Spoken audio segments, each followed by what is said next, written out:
दिल्ली में बीजेपी लंबे वक्त के बाद सत्ता में लौटी है, लेकिन इसके लिए दिल्ली की जनता का शुक्रिया अदा करने की जगह सीएम रेखा गुप्ता जनता पर ही इल्जाम लगा रही हैं कि जनता के रवैये से शहर सुधर नहीं रहा है। उन्होंने कहा कि ये नहीं हो सकता कि हम पक्के मकान भी दें और जनता झुग्गी भी खाली ना करे।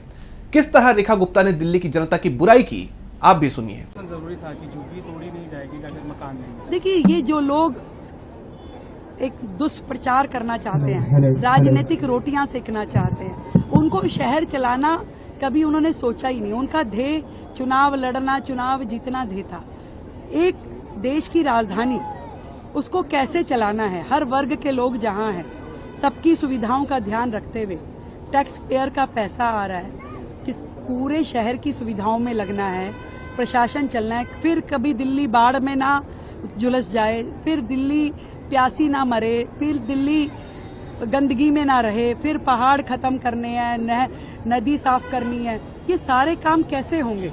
ये सारे काम तब होंगे जब आपकी जनता को ये पता होगा कि आपको किसी भी प्रकार का गलत कार्य नहीं करना है। और गलत कार्य आप रेलवे की लाइन पे जाके मकान बसाएंगे, वो मुख्यमंत्री नहीं बचा सकती। भाई, हाथ जोड़ के मेरा दिल्ली की जनता से निवेदन है, आपको अपनी सिक्योरिटी, शहर की सिक्योरिटी और पूरे रेलवे की सिक्योरिटी का ध्यान रखना पड़ेगा।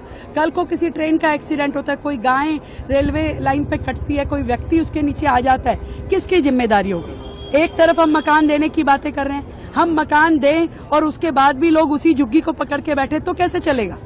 मकान अगर मिल गया जिस व्यक्ति को, उसे झुग्गी छोड़नी पड़ेगी। तो इसलिए मुझे लगता है कि दिल्ली को एक रिवाइवल की जरूरत है और इस दिशा में हम बॉम्बे का धारावी का जो प्रोजेक्ट है उसको भी स्टडी कर रहे हैं कि दिल्ली के सभी झुग्गी क्लस्टर, जो 675 झुग्गी क्लस्टर है, सभी हमारे जो लोहार, गडियार, बंजारा समाज के लोग हैं जो यहाँ वहाँ छोटी छोटी झुग्गी बना के रह रहे हैं, इन सबके रीडेवलपमेंट की प्लानिंग हमें करनी है और उसको बड़े प्लान तरीके से किया जाएगा। ये नहीं हो सकता कि सरकार मकान भी देती रहे और लोग जगह भी खाली ना करें। इसलिए झुग्गी वासियों को भी कमिटमेंट करनी पड़ेगी, सरकार को पूरे एफर्ट करने पड़ेंगे और उतना फंड जनरेशन भी आपकी सरकार के पास होना चाहिए कि आप सभी योजनाओं को दुरुस्त रूप में चला सके। तो मैं केवल आज इतना कह सकती हूँ, किसी